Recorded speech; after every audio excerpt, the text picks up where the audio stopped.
जय हिंद दोस्तों, कैसे हैं आप। अगर कोई सैनिक कहता है कि उसे मौत से डर नहीं लगता तो वो झूठ बोल रहा है या तो वो एक गोरखा है। ये वाक्य तो आपने कई बार सुने ही होंगे, लेकिन ये बोल थे किसके। जी हां दोस्तों, आज हम बात करने वाले हैं भारत में रहे एक ऐसे ताकतवर शख्स की, या फिर कहें भारत के सबसे मजबूत आर्मी चीफ की, जिनके आगे प्रधानमंत्री तक की भी नहीं चलती थी, जिन्होंने पाकिस्तान को ऐसी हार दी कि ईस्ट पाकिस्तान को बांग्लादेश में चेंज होना पड़ा। जी हां दोस्तों, आज हम बात करेंगे सैम हॉर्मोस जी, फ्रेम जी, जमशेद जी, मानेकशॉ की, यानी कि सैम मानेकशॉ की, और जिनका आगे चलकर नाम सैम बहादुर भी पड़ा। और उनके जीवन के ऊपर 1 दिसंबर को ही फिल्म भी रिलीज हो रही है, सैम बहादुर। मैं इस वीडियो में आपको बताने वाला हूं कि हमें वो पिक्चर देखने क्यों जाना चाहिए। लेकिन वीडियो को शुरू करने से पहले आप मेरे चैनल को लाइक, शेयर और सब्सक्राइब करना ना भूलिएगा। 13 अप्रैल 1914 में इनका पारसी परिवार में जन्म होता है। इनके पिताजी उस समय के बहुत बड़े डॉक्टर थे, तो वो चाहते थे कि सैम मानेकशॉ भी डॉक्टर ही बने। लेकिन सैम मानेकशॉ विदेश जाना चाहते थे अपने पढ़ाई के लिए, लेकिन किन्हीं कारणोंवश उनके पिताजी उन्हें भेज नहीं रहे थे। इस कारण सैम मानेकशॉ की जो प्रारंभिक पढ़ाई है वो अमृतसर में ही होती है। उस समय हम सभी को पता है कि अंग्रेजों का शासन था, या फिर हम कह सकते हैं कि अंग्रेजों का आतंक था। 1931 में अंग्रेजों द्वारा इंडियन मिलिट्री एकेडमी कमेटी बनाई गई, जिसका मुख्य उद्देश्य यह था कि जो भी भारतीय सैनिक थे उन्हें ऑफिसर्स ट्रेनिंग किस प्रकार दी जाए। इसके लिए उन्होंने 18 से 20 साल के लड़कों को रिक्रूट करना स्टार्ट कर दिया, और इस रिक्रूटमेंट के लिए न्यूज़पेपर में भी एडवर्टाइजमेंट दी गई। मानेकशॉ ने जब ये एडवर्टाइजमेंट पढ़ी, उन्होंने तुरंत इंडियन आर्मी में एक तरह से अप्लाई कर दिया। इस रिक्रूटमेंट के तहत 15 लोग चुने गए, और उसमें से सैम मानेकशॉ भी एक थे।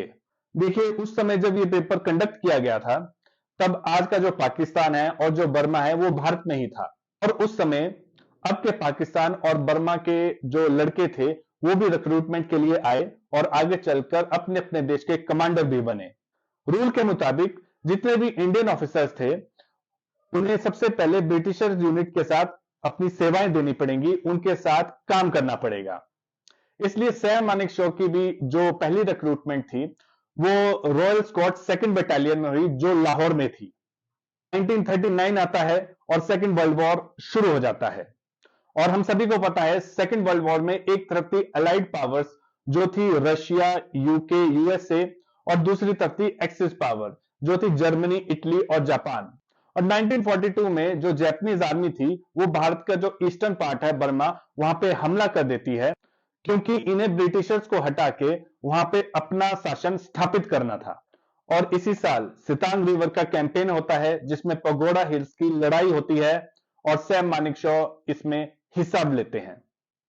जापानीज फोर्सेस इस पूरे पहाड़ी इलाके को अपने अधीन कर लेती हैं, और सैम मानेकशॉ के नेतृत्व में पूरे जो सेना थी वो लड़ती है, और उस हिल को एक तरह से आजाद जापानीज से करवा लेती हैं। लेकिन इस लड़ाई में सैम मानेकशॉ को गोलियां लग जाती हैं और वो बुरी तरीके से घायल हो जाते हैं। सैम मानेकशॉ को लड़ते हुए देख एक ब्रिटिशर्स ऑफिसर ने, जो कि उनके ओहदे में उनसे बड़ा था, वो अपना क्रॉस मानेकशॉ को देते हैं और उन्हें प्रोत्साहित करते हुए बोलते हैं, ये जो मिलिट्री क्रॉस है ये सिर्फ जिंदा लोगों को ही मिलता है। और घायल होने के बाद मानेकशॉ को डॉक्टर के पास ले जाया जाता है, और डॉक्टर उनका इलाज करते हैं। और जब वो थोड़े ठीक हो जाते हैं तो अंत में डॉक्टर उनसे पूछते हैं कि तुम्हें इतनी चोट लगी कैसे। तो वे मुस्कुराते हुए बोलते हैं कि किसी गधे ने उन्हें लात मार दी थी। और अब आता है 1947, जब भारत के दो टुकड़े कर दिए गए थे। एक बना था पाकिस्तान और एक बना था ईस्ट पाकिस्तान, जो अब का बांग्लादेश है। उस समय जो सैम मानेकशॉ थे वो थे 12 फ्रंटियर रेजिमेंट में, जो पाकिस्तान को दे दिया गया था। और उसके बाद उनकी एंट्री होती है गोरखा राइफल्स में। सैम मानेकशॉ की ही अहम भूमिका थी बांग्लादेश को बिल्ड करने की। बांग्लादेश के जो मुसलमान थे वो एक अलग कंट्री चाहते थे, वो पाकिस्तान के साथ नहीं जाना चाहते थे। देखिए, तब का पाकिस्तान बांग्लादेशियों के ऊपर अलग अलग तरीके से अत्याचार कर रहा था। उन्हें जबरन जेलों में डाल देना, के ऊपर तरह तरह के एलिगेशंस लगाना, उन्हें ढंग से ट्रीट नहीं किया जा रहा था। वो कहते थे कि उन्हें अपना एक अलग बांग्लादेश चाहिए। वहीं से स्टार्ट होती है बांग्लादेशी लिबरेशन वॉर। समस्या केवल ईस्ट पाकिस्तान तक सीमित नहीं थी, यह समस्या भारत में भी बढ़ती जा रही थी। जो बंगला रेफ्यूजीज थे वो ईस्ट पाकिस्तान से भागकर कलकत्ता में, त्रिपुरा में, असम में एक तरह से शरणार्थी की तरह अपना जीवन जी रहे थे, जो कि भारत की सिक्योरिटी पर बहुत बड़ा थ्रेट भी बन रहा था। और ये थ्रेट इसलिए भी बढ़ रहा था क्योंकि ये सब लोग इलीगली भारत की जो भूमि थी उसमें आ गए थे। और ये समस्या आज तक भारत को कहीं ना कहीं झेलनी पड़ रही है। देखिए, उस समय भारत की प्रधानमंत्री इंदिरा गांधी थी और जो आर्मी चीफ थे वो सैम मानेकशॉ थे। 14 अप्रैल 1971 को प्रधानमंत्री जी एक कैबिनेट मीटिंग बुलाती हैं जिसमें सैम मानेकशॉ को भी बुलाया गया। तो इंदिरा गांधी सैम मानेकशॉ को ऑर्डर देती हैं कि वो ईस्ट पाकिस्तान के ऊपर हमला कर दें, लेकिन सैम मानेकशॉ ने साफ इनकार करते हुए ये कहा कि हम अभी ऐसा नहीं कर सकते क्योंकि हमें अपनी सेनाओं को ईस्ट पाकिस्तान के बॉर्डर पे बुलाना पड़ेगा और हमारे टैंक्स भी अभी पूर्णतः रेडी नहीं है और बरसातों का मौसम भी आ रहा है, जिस कारण जो ईस्ट पाकिस्तान का एरिया था वहां पे बाढ़ की समस्या बढ़ जाती है और हम एयर स्ट्राइक भी उस मौसम में नहीं कर पाएंगे और नेवी को भी बहुत ज्यादा प्रॉब्लम होगी एक्शन लेने में और जो हमारे सैनिक हैं उन्हें बहुत ज्यादा दिक्कतों का सामना करना पड़ेगा। और सैम मानेकशॉ ने इंदिरा गांधी जी से कहा, यदि आप इस युद्ध में जीत चाहती हैं तो मुझे ये जो मिशन है इसको अपने हिसाब से प्लान करने दें। और इस प्रस्ताव को इंदिरा गांधी उस समय मान लेती हैं और सैम मानेकशॉ सबसे पहले मुक्ति बाहिनी ग्रुप के साथ मिलते हैं, जो कि उस समय ईस्ट पाकिस्तान में ग्रुप था जो पाकिस्तान से आजादी चाहता था। इंडियन आर्मी ने इस ग्रुप को ट्रेनिंग देना स्टार्ट करी, आर्म्स देना स्टार्ट करे और कहा जब हम ईस्ट पाकिस्तान के ऊपर हमला करेंगे तब आप इंटरनली जो उनके आर्म्स और असैसिनेशंस हैं उनके ऊपर भीतर आघात करेंगे और उस सप्लाई को कहीं ना कहीं रोकेंगे। और आगे चलकर ये योजना काम भी आई। पाकिस्तान को भी पता चल गया था कि भारत कहीं ना कहीं उनके खिलाफ एक योजना बना रहा है, तो उन्होंने भी एक योजना बनाई और जो हमारा वेस्टर्न पार्ट था, जो राजस्थान का पार्ट था, वहां पे हमला किया, जिसे बैटल ऑफ लोंगेवाला भी कहा गया, जिस बैटल के ऊपर बहुत ही ऐतिहासिक पिक्चर बनी हुई है बॉर्डर। अब सैम मानेकशॉ ने 3 pronged स्ट्रेटेजी बनाई जिसमें ईस्ट पाकिस्तान को ईस्ट साइड से सबसे पहले हमला किया जाएगा, वेस्ट साइड से हमला किया जाएगा और नॉर्थ साइड से हमला किया जाएगा। और मुक्ति बाहिनी तो थी ही जो इंटरनली जो वहां पे ईस्ट पाकिस्तान के जो सोल्जर्स थे उनके ऊपर हमला करेगी। और अब 9 दिसंबर, 11 दिसंबर और 15 दिसंबर को रेडियो में ब्रॉडकास्ट किया गया और सैम मानेकशॉ ने कहा कि ये जो भी ईस्टर्न पाकिस्तान का एरिया है अब वो इंडियन आर्मी के अधीन हो चुका है और जितने भी पाकिस्तानी सोल्जर्स हैं वो अब इंडियन आर्मी को सरेंडर कर दें। जिस समय ये पूरा प्रकरण चल रहा था सरेंडर करने का, उस समय इंदिरा गांधी जी सैम मानेकशॉ से बोलती हैं कि आपको इस समय ईस्ट पाकिस्तान में ही होना चाहिए।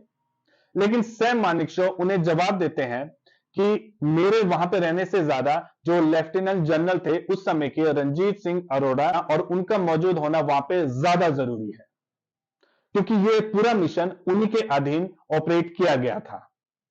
और 16 दिसंबर को लेफ्टिनेंट जनरल जो पाकिस्तान का था अब्दुल्ला खान, वो सरेंडर के कागजों पर साइन कर देता है और वहां से जन्म होता है बांग्लादेश का। 1971 की लड़ाई 12 दिन तक चलती है और लगभग 6000 पाकिस्तानी सोल्जर्स इसमें मारे जाते हैं और लगभग 90,000 जो पाकिस्तानी सैनिक थे उन्हें बंधक बना लिया जाता है और उन्हें प्रिजनर्स कैंप में रखा जाता है। और उस समय सैम मानेकशॉ प्रिजनर्स कैंप का पूरा निरीक्षण करते हैं, उनसे पूछते हैं कि आपको सारी सुविधाएं ठीक मिल रही हैं, आपको खाने की सुविधा ठीक मिल रही है, रहने की सुविधा ठीक मिल रही है, सोने की सुविधा ठीक मिल रही है। और इस घटना के बाद सैम मानेकशॉ की जो इज्जत थी वो भारत में तो थी ही, लेकिन अब पाकिस्तानी सोल्जर्स भी उनकी इज्जत करने लग पड़े थे। और 1 जनवरी 1973 को सैम मानेकशॉ को फील्ड मार्शल का रैंक दिया गया और 15 जनवरी 1973 को ही वे आर्मी से रिटायर भी हो गए। देखिए, सैम मानेकशॉ जी का जीवन कई रोचक किस्सों से भरा हुआ है। जैसे एक बार की घटना है कि जो मोहम्मद याह्या खान था, जो कि पाकिस्तान के 3rd प्रेसिडेंट बने, जो पार्टीशन से पहले सैम मानेकशॉ और याह्या खान बैचमेट थे और उनमें दोस्ती भी थी। सैम मानेकशॉ की जो रेड बाइक थी उन्हें बहुत पसंद आई, तो उन्होंने पार्टीशन के वक्त बोला कि मैं तुम्हें 1000 रुपए दे दूंगा, ये बाइक मुझे पाकिस्तान ले जाने दो। सैम मानेकशॉ ने उन्हें ये बाइक दे दी, लेकिन मोहम्मद याह्या खान ने 1000 रुपए सैम मानेकशॉ को नहीं दी। और जब ईस्ट पाकिस्तान से बांग्लादेश बनता है तो सैम मानेकशॉ मोहम्मद याह्या खान को बोलते हैं कि तुम्हारे 1000 रुपए के पीछे मैंने तुम्हारा आधा देश ले लिया। इंदिरा गांधी जी के साथ भी उनका किस्सा है।